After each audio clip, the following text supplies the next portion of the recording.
Hi viewers, welcome to our channel. ప్రస్తుతం మనతో పాటు దాము బాలాజీ గారు సీనియర్ జర్నలిస్ట్ ఉన్నారు. వారితో ఒకసారి మాట్లాడదాం. సార్ నమస్కారం. సార్ నమస్తే. సార్ సింగర్ కల్పన గారి లైఫ్లో గత కొన్ని రోజుల నుంచి కూడా జరిగిన పరిణామాలు అన్నిటిపైన కూడా మీడియాలో కానివ్వండి, లేకుంటే సోషల్ మీడియాలో కానివ్వండి, ఎటువంటి కథనాలు, ఎటువంటి స్టోరీస్ వచ్చాయో మనకు తెలిసిందే. సో వాటిపైన ఇప్పుడు ఆమె అసంతృప్తి వ్యక్తం చేస్తూ మహిళా కమిషన్ చైర్పర్సన్ని కలిశారు. అంటే వీటి మీద కంప్లైంట్ చేద్దాం, ఏదైనా యాక్షన్ తీసుకోండి యూట్యూబ్ ఛానళ్ళ పైన, మీడియా పైన అని చెప్పేసి ఆమె కంప్లైంట్ అయితే చేశారు సార్.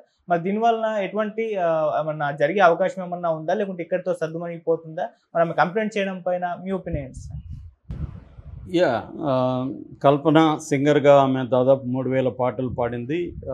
అది కాకుండా తెలుగులో పిహెచ్డి చేసింది, సిద్ధ వైద్యం నేర్చుకుంది, ఎల్ఎల్బి చేసింది, మల్టిపుల్ లాంగ్వేజ్ జర్మనీ, ఇటాలియన్ ఇలాంటి మల్టిపుల్ లాంగ్వేజెస్ నేర్చుకునింది. దాదాపు 45 ఏళ్ల వయసుకే ఆమె అనేక విషయాల్లో చాలామంది సాధించలేని స్థాయిలో ఆమె సాధించిందని చెప్పుకోవచ్చు. ఎందుకంటే ఆమె చాలా అర్లీ ఏజ్ 3.5 ఏళ్ల వయసులో నుంచి మ్యూజిక్కి ఎక్స్పోజ్ అయింది. వాళ్ళ అమ్మ నాన్న పాడేవాళ్ళు కాబట్టి.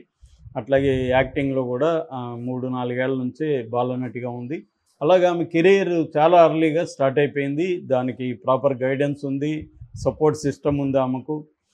బాలసుబ్రహ్మణ్యం లాంటి వాళ్ళు గట్టిగా సపోర్ట్ చేశారు. అందువల్ల రెండోది ఈమె కష్టపడే నేచర్ ఉంది, ఒక తపన ఉంది నేర్చుకోవాలనేది. అందువల్ల కెరీర్ పీకేకి వెళ్ళింది. కానీ వ్యక్తిగతంగా వచ్చేసరికి ఈమె ముఖ్యంగా వైవాహిక జీవితంలో అనేక ఒడిదుడుకులు ఎదుర్కోవడం అనేది కనిపిస్తుంది.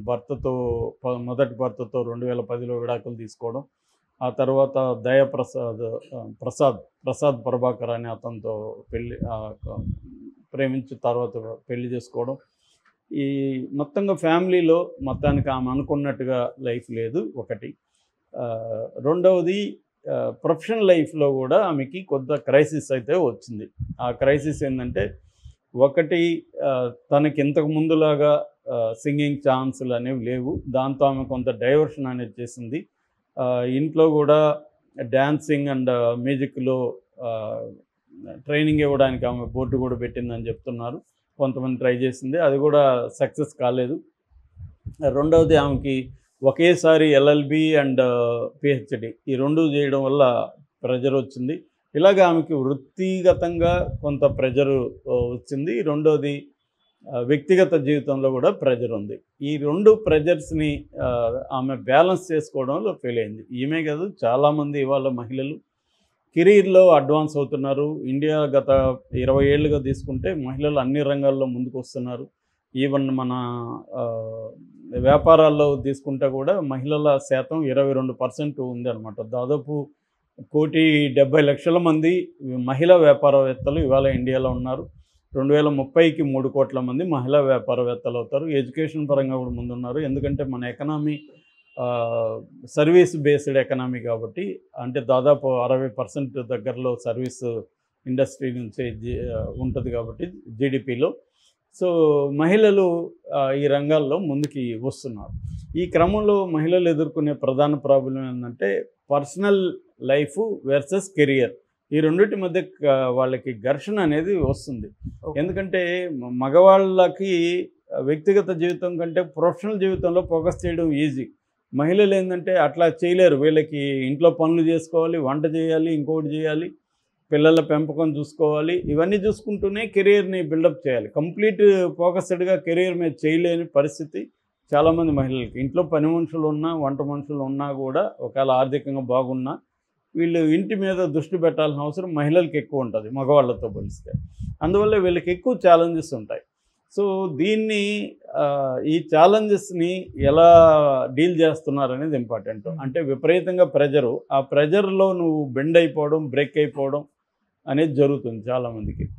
సో ఈ క్రమంలో ఏంటంటే వాళ్ళకి పిల్లల నుంచి, భర్త నుంచి, లేకపోతే కుటుంబ సభ్యుల నుంచి సపోర్ట్ అనేది కావాలి. ఇది లేనప్పుడు ఇంకా ఇబ్బంది అవుతుంది. సో ఈమె ఇవన్నీ బయటకు వచ్చాయి ఇప్పుడు. అంటే ఆమెనేదో మన వ్యక్తిగతంగా ఆమె జీవితాన్ని గురించి బయట మాట్లాడడం అనేది కాదు, ఆల్రెడీ పబ్లిక్ డొమైన్లో ఉన్నదని నేను చెప్తున్నాను. రెండోది జనరలైజ్ చేసి చెప్తున్నాను. ఈ క్రమంలో ఆమె ఆత్మహత్య ట్రై చేసింది అనేది ఒక్కసారిగా గుప్పుమంది. నిజానికి ఆమెని ఎవరు కూడా నెగిటివ్గా చూడలేదు. అందరూ కూడా ఆమె మీద ప్రేమ ఉన్నవాళ్ళు ఎక్కువ మంది. ఎందుకంటే ఆమె ఆల్రెడీ బిగ్ బాస్లో కూడా కంటెస్టెంట్ ఉండడంతో లక్షలాది కుటుంబాలకి ఆమె దగ్గరైంది. తర్వాత ఆమె పాడిన పాటలు విననోళ్ళు ఎవరు ఉండకపోవచ్చు, అందరూ ఏదో ఒక సందర్భంలో వినుంటారు. ఆమె పాడిందని తెలియకపోయినా ఆమె పాట వినుండే అవకాశం అందరికీ ఉంది. పాటలు వినే తెలుగు పాటలు వినే ప్రతి ఒక్కరూ ఆమె పాట వినుంటారు. ఇందువల్ల ఆమె పట్ల కన్సర్న్తోనే ఎక్కువ మాట్లాడారు. కాకపోతే ఇవాళ ఉన్న మనకు మీడియా ప్రధానంగా యూట్యూబ్ ఛానళ్ళు, కొన్ని వెబ్సైట్లు ఎలా ఉన్నాయంటే వీటి మోడల్ ఏంటంటే ఓన్లీ వ్యూస్ మీదనే బతకాలి. వ్యూస్ ఎక్కువ రావాలి, వాచ్ అవర్స్ ఎక్కువ రావాలి. ఈ రెండింటి మీద బతకాలి. చాలామంది బయట అనుకుంటారు యూట్యూబ్ ఛానళ్ళు మిగతా వాళ్ళు బీభత్సంగా డబ్బులు సంపాదిస్తున్నారు. అదంతా అబద్ధం. చాలా సర్వైవల్ క్రైసిస్లోనే ఉన్నాయి ఇవన్నీ. ఎందుకంటే ఎక్కువైపోయి ఒక ఎగ్జాస్ట్లోకి వెళ్ళిపోయింది. అంటే ఇంకా పొటెన్షియల్ లేదు, ఎక్స్టెండ్ చేసే పరిస్థితి లేదు. సో ఇన్కమ్ తగ్గిపోయింది, రెవెన్యూ.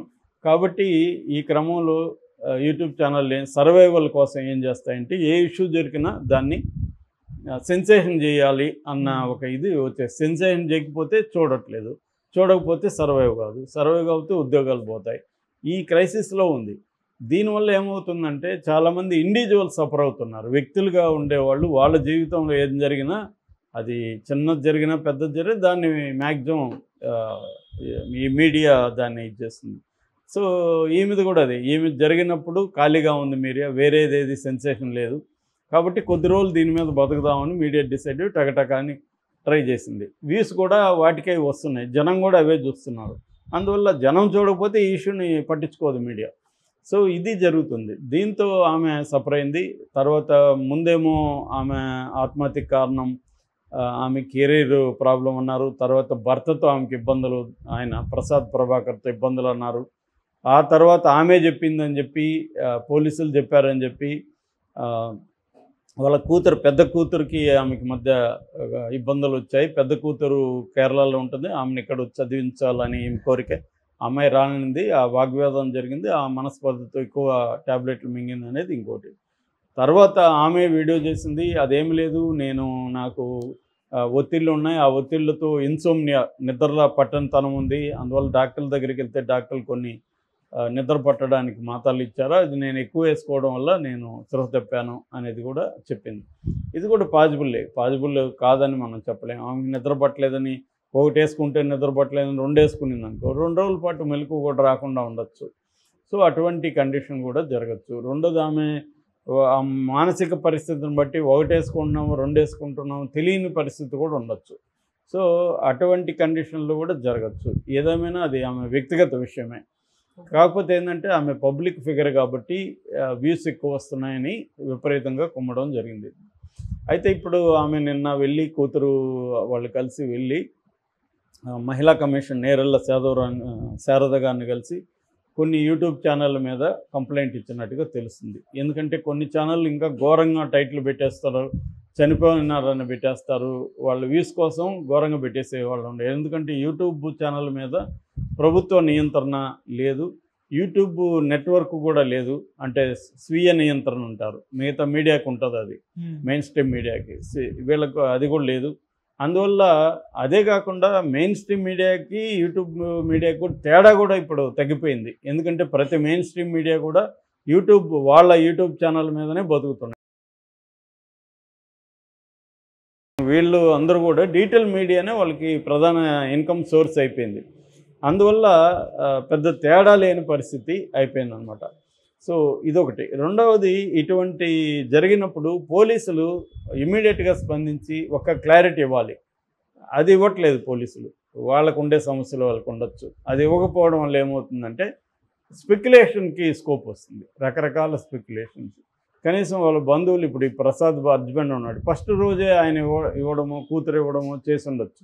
కానీ వాళ్ళ సమస్యలు, తల్లి అలా ఉన్నప్పుడు కూతురు వచ్చి మీడియాతో ఎలా మాట్లాడుతుందని ఉంటుంది. కానీ ఇవన్నీ ఉన్నాయన్నమాట. అంటే నేనేమంటున్నానంటే ఇవన్నీ కొంత బ్యాలెన్స్ చేసుకుంటే ఇబ్బంది ఉండదు. అంటే ఇవాళ ఉన్న మీడియాని అర్థం చేసుకొని డీల్ చేయాలి తప్ప మీడియాని తిట్టడం వల్ల వచ్చే ఉపయోగం ఏం లేదు. మీడియా మారే పరిస్థితి లేదు. వాళ్ళకి కూడా తెలుసు మీడియా వాళ్ళకి, కానీ వాళ్ళ సర్వైవల్ అది. ఇవి అర్థం చేసుకొని మనం డీల్ చేయాలి మీడియాని. అది వదిలేసి ఇప్పుడు వెళ్ళి ఆమె కంప్లైంట్ ఇవ్వడం వల్ల ఏమవుతుంది, మీడియాకి ఇంకా ఇంకా స్కోప్ ఇచ్చినట్టు అవుతుంది. అవేమీ జరగవు. ఇప్పుడు మన అతను ఎవరు మంచు విష్ణు 30 ఛానళ్ళు ఎన్నో తీసిచ్చాడు, మళ్ళీ ఇంకో ఛానల్ పెడతారు, ఏముంది కసిగా ఇంకా అతని మీద కుమ్ముతారు. ఏం చేస్తాడు, ఎన్ని పెడతాడు? 1000 ఛానల్ని తీలేడు కదా అతను, 30 40 తీస్తాడు. ఇప్పుడు ఒక ఛానల్ మంది తీస్తే ఇమ్మీడియట్గా 5 నిమిషాల్లో ఇంకొక ఛానల్ పెట్టచ్చు, పెద్ద విషయం ఉంది. సో ఇంకా కసిగా నేను 10 ఛానల్ పెట్టి విష్ణు మీదనే మాట్లాడుతావు, తీరు ఎన్ని తీస్తావు తీ అంటాం.